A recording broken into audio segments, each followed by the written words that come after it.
Okay, listeners. In our last episode, we had some great conversation around listener data related to midlife drinking patterns. Today in the studio, we're going to break it all down with Casey McGuire Davidson. If you're a fangirl like me, you may know her as host of one of the top 100 mental health podcasts, the Hello Someday podcast for sober, curious women. She's also been featured on Good Morning America, NPR, HuffPost, The New York Times, NBC News, and lots more. Casey, welcome to Midlife Confidential. Hi there. I'm so excited to be with you guys and chat about this. Yeah, we're so Yeah. excited to have you. And Casey, when Jenny and I were chatting and planning for this series of episodes, I immediately thought of you. We suspected, and then our data confirmed that there are tons of people out there, particularly women, who are trying to some degree to cut back on alcohol. Maybe they've tried sober October or dry January. And although this episode isn't about us preaching to our listeners or promoting teetotaling, we did want to talk about this shift that we're seeing in our culture where more people are choosing an alcohol free lifestyle. And curiously, the reasons why. Yeah, absolutely. Awesome. Well, we have a bunch of questions for you, but I think before we jump in, Casey would love to learn a little bit more about your background and how you came to be an expert and a leader in this area. So tell us a little bit more about you. Yeah, absolutely. Well, I live in the Seattle, Washington area. I have two kids. My son is almost 18, like in 2 weeks. My daughter's almost 12 in 2 weeks. And I've been married for, God, like 23 years to my husband. I met him in my first job out of college. We were both like new consultants in a firm with a bunch of other kids, and we're friends and then started dating. And so he's been with me for a long time when I was drinking, and then also for a long time since I stopped. I'm 50 years old. I stopped drinking when I was 40 years old. So I just hit a decade alcohol free. And forever, I was always a big drinker, played women's rugby in college, which is like a master class in problematic binge drinking, which I loved. I was like way too into it. I was like, this is awesome. And then like when I got out of college, my drinking just kind of evolved based on my life stage. So 20s was drinking, dancing, out with friends. And then I was living with my boyfriend slash husband in Seattle. We lived on a floating home and we went kayaking and lots of kayak camping trips and lots of happy hours on the deck. And then, had that dual income, no kids where we had giant dinner parties with like 8 bottles of wine between, however many of us, and then had my son, and I was, a director at startups and Fortune 500 companies and stressed out and didn't want to lose whatever fun and independence I thought I had. And so sort of adopted being a red wine girl as a personality trait to somehow signal that I was still like young and cool despite possibly not being young and cool anymore. And so, I was always a big drinker. I always loved drinking. I loved the way it lit up my brain. I used it for everything, stressed, bored, date night, anniversary, bonding with the girl. I mean, I was a 7 day a week drinker. Okay. That was just who I was. And, it increased, right? So what in the beginning might have been 2 glasses of wine a night over years, pretty steadily, unless I was desperately trying to moderate. I was a bottle of wine a night girl. And what's weird is nobody thought it was that unusual. They all knew I loved red wine. Pretty much everyone knew I drank every night. My husband pretty much knew I drank a bottle of wine a night, and still got up at 5:30 a.m. to do the boot camp, still did all the kids stuff, still was getting promoted at work. It was somehow like only when I opened bottle number 2 on a Tuesday that he was like, what the fuck are you doing? Like one bottle was acceptable. More than that on a weeknight, he was like, you're killing me. Um, but I was really careful about never talking to him about how worried I was about my drinking or how many times I tried to drink less and white knuckled it and then bought a bottle of wine the next day and all the horrible things I thought to myself in the morning and the fact I was in like secret sober Facebook groups or listening to podcasts or reading Quit Lit, like 3 a.m. wake ups. He didn't know any of that because I didn't want him to, right? Because my worst case scenario was to have him watching me Mhm. or thinking that I had a problem. So it was just this very huge internal struggle where I was constantly um, hungover and trying to play it off and trying to remember the conversations we had and talking shit to myself and walking into work. And then by 5 p.m., I was like, oh my God, this day sucks. I totally need a drink. Or, oh my God, thanks God it's Friday. I need to drink, whatever it was. Um, I went on that way for a really long time. I tried to take breaks. I made like every freaking rule in the book, like I'll join a running club 3 nights a week so I won't drink at night. Well, I got home at 8 p.m. and opened a bottle of wine then and still drank a bottle. Or like, I'm going to sign up for 5:30 a.m. wake ups Monday, Wednesday, Friday so that I won't drink so much and still drink. And burpees with a hangover and a bottle of wine really are so freaking painful. And, so I was quote unquote sober curious. I was listening to whatever podcasts were available. I was reading whatever Quit Lit was available. This was a decade ago. So it was before even dry January became a big thing like it is now.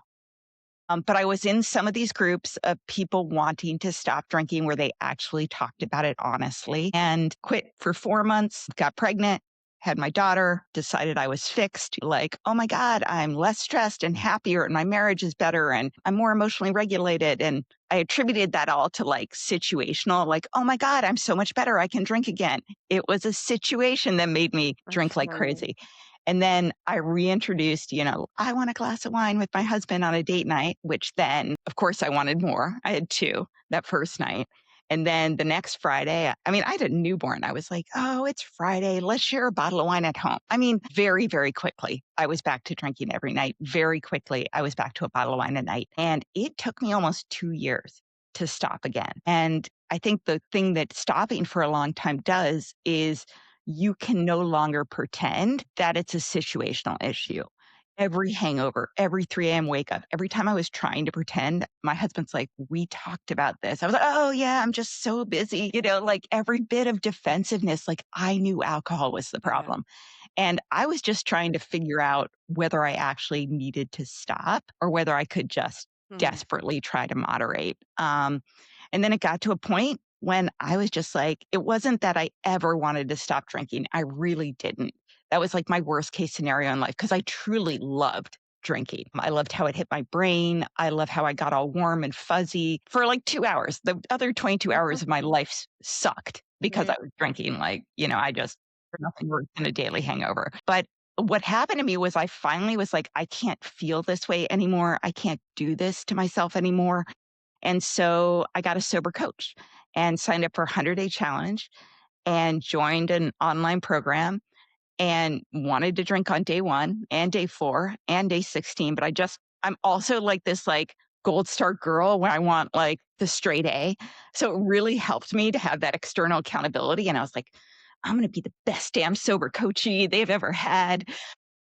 So I got to 100 days and I felt so much better. It was not easy, but it wasn't as hard as I thought it would be once I got past like the first 3 weeks and I felt so good. I told my husband I'm going for 6 months, which shocked him because we were going to Italy and Croatia on vacation and he was like, "Dude, you're not drinking in Italy." And I was like, "Nope." He didn't know any of the stuff, right? He didn't know the decade of worrying about this, right? I mean, he just wanted me to not pass out on the couch on a Wednesday, like, just be quote unquote normal. And he didn't know that I had been trying to do that for a very long time. And so got to 6 months. And then I was like, great, I'm going for a year. No one could argue that I was better. I mean, I had like lost 40 pounds. Doesn't happen to everyone, but trust me, I was drinking enough and started getting really healthy after.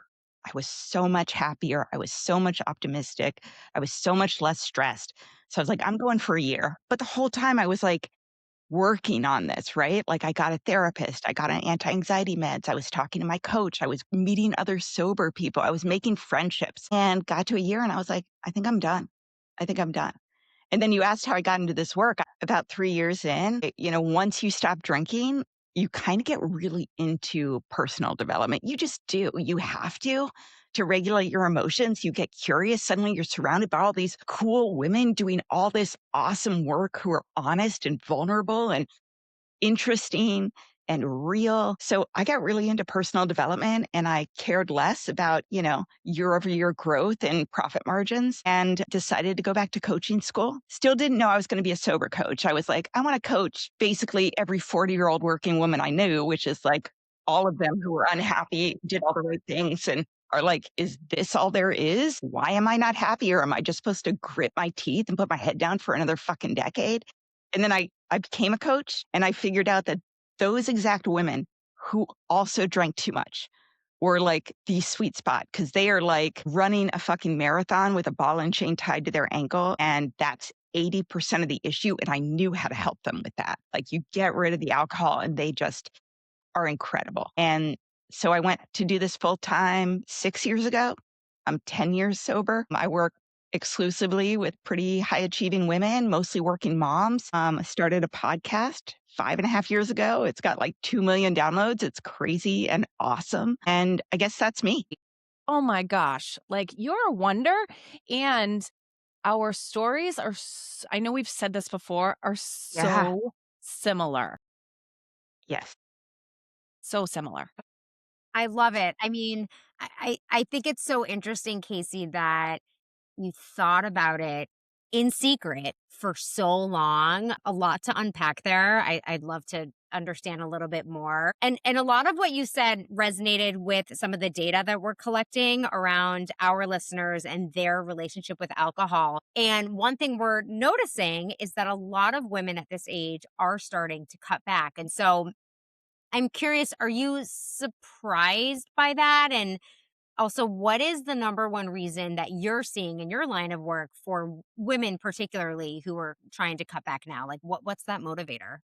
Yeah. I mean, almost all the women I work with are somehow between like 38 and 65. And I think it's not surprising. So I'm a Gen X. I went to college in the late 90s. At the time, binge drinking was huge. Like it was like you were almost taught how to drink problematically and it was celebrated. And I knew like maybe 3 people in my life who didn't drink. And I kind of thought they were weird or lame, sadly. I mean, it just wasn't a conversation. In those days, the theory was red wine is good for your heart, which Mhm. is total bullshit.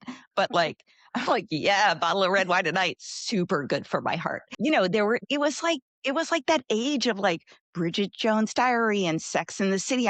It was just so pervasive and there was no information about what it did to your health. Like kids these days know it's bad for anxiety, it's bad for depression. You're way more likely to be sexually assaulted or assault someone if you're drinking.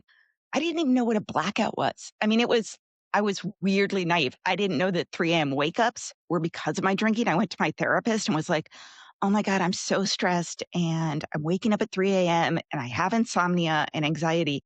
I mean, of course, I was like lying to her about how much I was drinking, but she didn't push on that either. And she gave me anti anxiety meds and Ambien, and I drank a bottle of wine a night, and I had a fucking 2-year-old. Like, it's so fucking dangerous.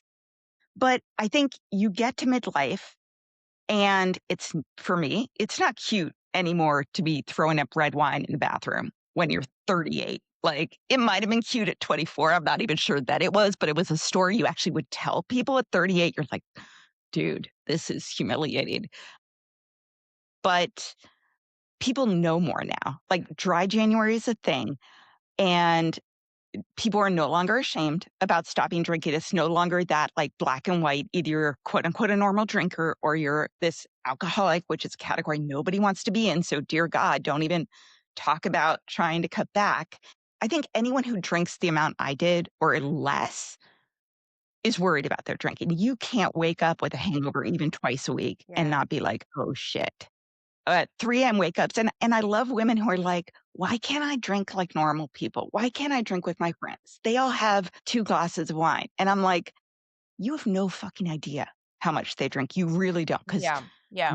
I work with so many women. They all say, I've never told this to anyone before. Yeah. Nobody Yeah. knows. Like a glass or 2 before you go out, you have 2 there, and then you have 2 more when you get home, Mhm. right? Mhm. And so nobody knows. I mean, maybe you see them on one big night out, but I mean, during COVID, I think binge drinking among women went up 40%. Drinking among parents of kids under 5 years old went up 323%. And that is really hard to come back from. And what's interesting is the biggest drinkers right now, the biggest binge drinkers are women with the highest socioeconomic status, the most high profile jobs, and the highest education, because it is a drug that is seen as sophisticated. It is a drug that is socially sanctioned. It is a drug that is everywhere. It is a drug that is pushed on you. Like it's like this circular firing squad. No, but you bring up a good point, and I think until somewhat very recently, alcohol is probably the one thing that if you show up at a party and say, "I'm alcohol free," it's not celebrated. If you tell somebody you're gluten free, they're gonna go out of their way to make you a gluten free cake in a separate dinner, right? But it's not quite the same as alcohol. Mhm. Or they wanna know why. Yeah. Like, why or they pressure you to drink, or they're like, "Oh, just have 1." Or I mean, Jesus Christ, I'm working out in the morning, "Oh, you can have 1 or 2." And I'm like, Yeah. anyway, there are lots of strategies to get through it. Yeah. Yeah. And Casey, what would you say to those listeners of ours who, whether it was as part of this data collection exercise we're doing or just in general that are like questioning their relationship with alcohol? I mean, I think the main thing I want them to know is that you don't have to have a problem with alcohol to take a break and see if you feel better without it. Like, you literally don't. The world of the only people who don't drink have issues with it is long gone. I think last year in dry January, like 35% of American adults participated, 1 out of 3. So this is a new world. You might be all around drinkers, but like there is a giant universe of people who've taken break from alcohol. And even if you just do 30 days, I really advocate for 100 and later I could tell you why, but even if you just do 30 days, you will see the difference in how you feel. You will be happier, you will be more emotionally regulated, you will be more optimistic, you will sleep better. And there is a ton of different reasons with your biology as to why that happens. But you deserve to experience and just be like, hey, do I like my life better when I'm not Mm. drinking? And by the way, I just want to put a word in here. It is super important, though, that you put together 30 continuous days. Like Mhm. not this, I'm only gonna drink on the weekends or I'm only gonna drink twice a week. And that is because you will never get out of the craving withdrawal cycle Yeah. if you do Oh. that. And it doesn't matter how much you drink. You could have 2 drinks twice a week. You're still gonna be in the craving withdrawal cycle and you still aren't breaking that habit. Think in many situations, like I can speak to this for myself, like that's harder. That makes it worse because you're putting yourself in a constant state of deprivation and you're feeding into the idea that alcohol is the reward system. Which brings Mm. me to my question for you, Casey, around sober October and dry January. I'm all for taking breaks. I totally agree with everything you just said. More often than not, a lot of people who take breaks are like, I can't wait till February 1st. I can't wait. Like the reward that they're giving themselves is to go back to the thing that they were trying to get away from. Yeah. Yeah, I totally agree. I mean, first, I think any break from alcohol, any break continuously from alcohol is positive. Like, do it. See how you feel. 2, you're completely right. The issue with 30-day challenges is that when you stop drinking, the first 2 weeks suck. They just do. And they don't have to, I mean, I really advocate for like total self-care, pretend you have the flu, get all the massages, like get the sushi, get the non-alcoholic beer, whatever. But it's going to be difficult, right? You're not used to not drinking on a Friday night. You're not used to a date night without drinking. You are going to be tired. You're going to be irritated. You're going to be craving, right? So the first 2 weeks are hard.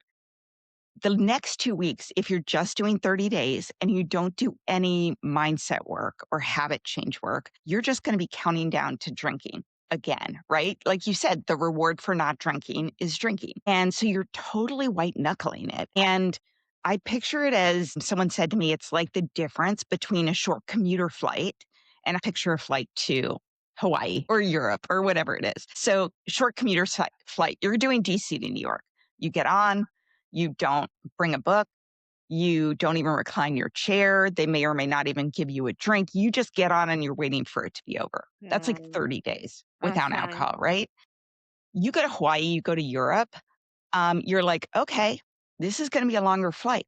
So you download some shows on the iPad, you get a neck pillow, you recline your chair, you read a book. Like I went to Europe, I even got those like foot hammocks because I'm super short. So like my feet could be, you do all the things. And what you're doing there is you're settling in to actually enjoy the experience.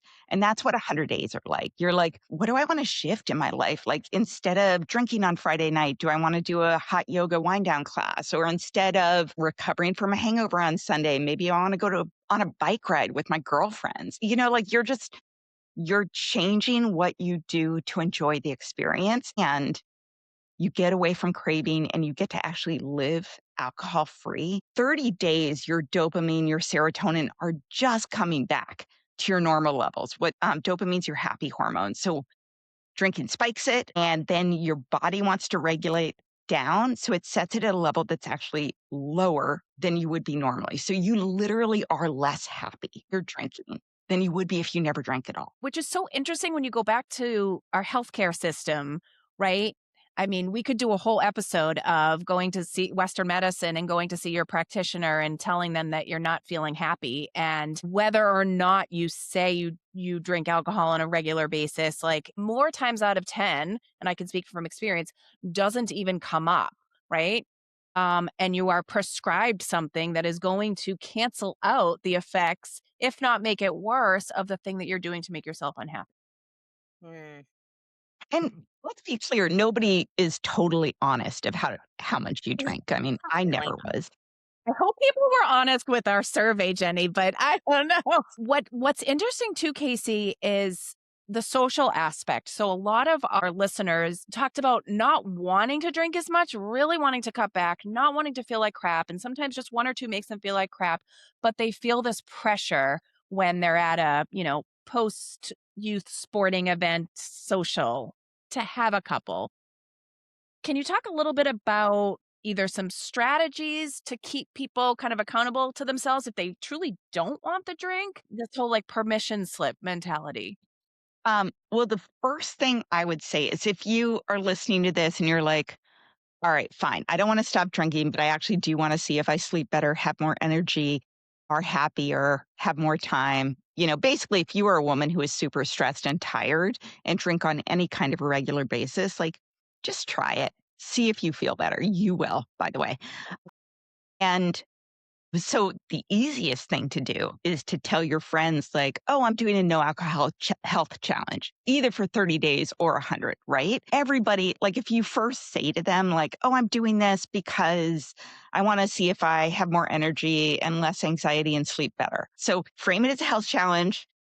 The other thing you can do is like make it a non-issue. Order a non-alcoholic beer, like order a non-alcoholic mojito. There's zero proof cocktails at every restaurant you go to. So just order something else and then just frame it in a really positive way. People feed off whatever you put out there.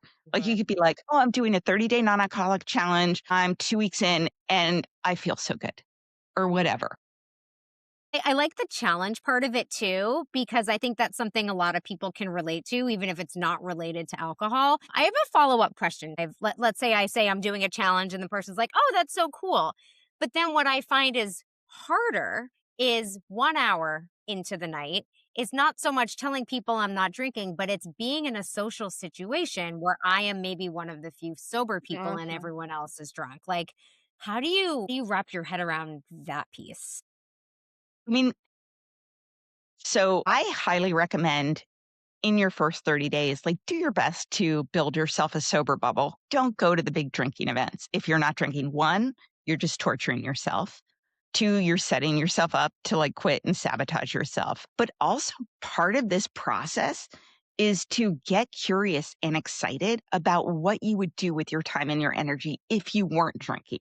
Mm, Like, do something different, do something great. Like I was like, "Hey, let's meet for a walk and brunch," instead of dinners out with Yeah. drinks, right? Like, "Hey, I'm on this health kick. Let's do this. Let's go on a hike. Let's in the winter, let's go snowshoeing. Let's go to a yoga class." So 1, don't torture yourself.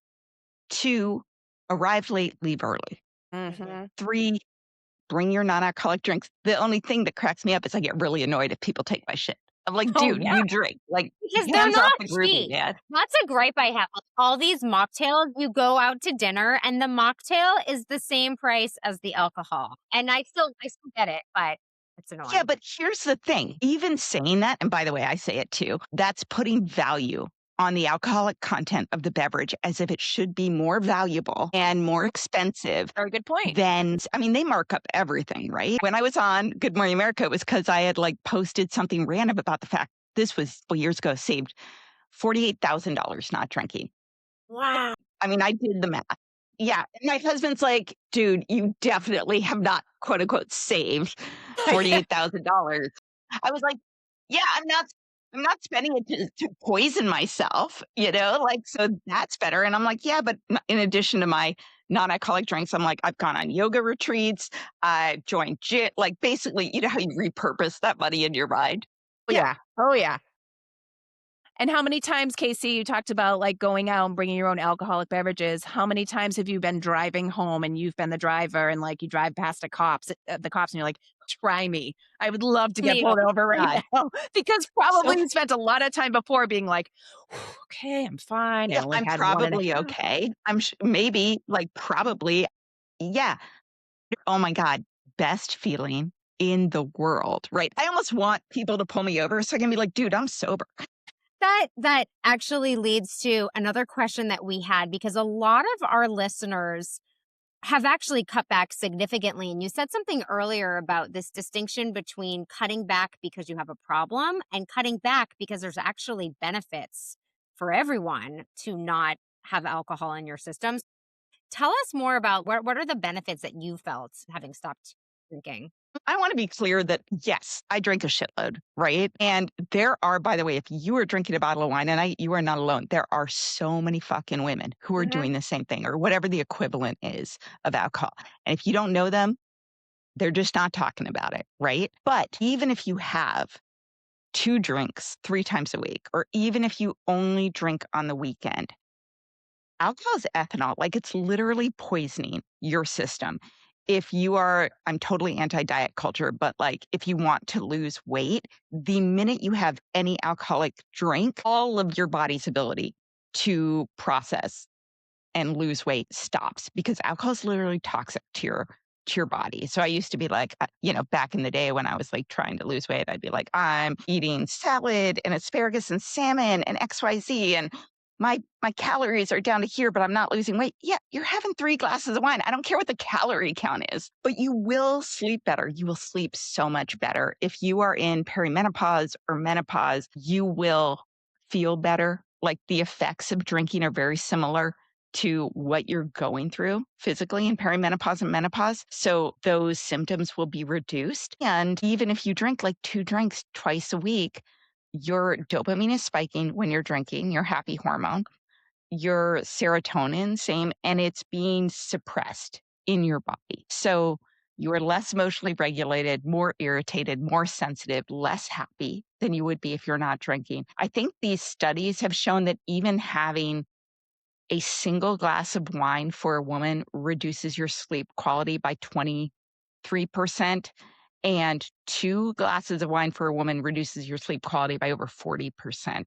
So, we all don't sleep well. And the other thing I tell women is like, "Okay, you're taking a break from drinking." Everybody wants the scale to move, right? Everybody wants it to be like calories in, calories out. It may not move in 30 days, but you will look and feel better. Your skin will look better. Your eyes will look better. You will be less bloated and puffy, like best anti-aging shit ever. Mm. Mhm. Yeah, and you talked about serotonin and dopamine and how for those 2 hours your dopamine climbs, right? It feels good. You said it. You fucking loved it. I did too. And then when you stop drinking, it goes down. And I think the science will tell us as we get older and as our drinking progresses, or even if it doesn't, just as we get older and we continue to drink regularly, instead of going back to baseline, it goes back below baseline. So now every time you pick up that drink, you're first just getting back to baseline, right? So I think that's where the progressiveness comes into it. Like you need more to feel as good as you once felt when you drank, and then you feel Absolutely. shittier now than you did then after you drink. Okay. Women's bodies process alcohol very, very differently than men do. And, we also don't talk about that. So, you talked about the studies, and women now drink more than ever, right? The gender gap in alcohol consumption has really narrowed. Women's drinking is increasing faster than men. Women's binge drinking has risen a ton. Middle aged women are some of the groups showing the biggest increase in problematic drinking. But even if you're not doing that, women are biologically more vulnerable to alcohol. So compared to men, you could drink the same or less, and you have a higher risk of liver disease, heart disease, brain changes, and breast cancer. So the recent studies are if you drink just 3 drinks a week, so any drink, by the way, it doesn't matter if it's wine or hard alcohol, your increased risk of breast cancer is up 15%. And every drink over and above 3, it increases another 10%. So, that's just the facts. Wow. I did not know that. Yeah, those are some hard facts. Okay, Casey, sadly, our time has come. I could talk to you for hours. In fact, I think we're gonna have to plan for another episode because we have so many more questions to ask you. So thank you, Casey, for joining us today. Tell our listeners how they can find you. Thank you guys very much. I love talking to you guys. So let's see. If you want to listen to my podcast, wherever you're listening to this one, mine is called the Hello Someday podcast for sober, curious women. I've got over 300 episodes, literally any topic you want. Um, a lot of them, well, most of them are related to alcohol, but I also have experts on perfectionism and anxiety and parenting and basically all the things, women at work, all the things we drink over. Anyway, all the things that stress us out or upset us. So the podcast is a great place to find me. If you want more, I've got a free 30-day guide. It's at hellosomedaycoaching.com. And if you want to be on a path of other women taking a 100-day break with all the support, I have a program called the Sobriety Starter Kit. You can find it at thesobrietystarterkit.com. And it's got everything you need, plus a community I'm in every single day. The community is like 400 really incredible, high achieving, cool women who are all moving away from alcohol together. Well, thank you Awesome. so much, Casey. Gosh, the world needs more of you. And you. Thank you. Thank you. Okay, listeners, don't forget to follow us, subscribe to us wherever you get your podcasts, and find us at The Real Midlife Confidential on Instagram and Facebook as well. And until then, keep your secrets safe unless you're telling us.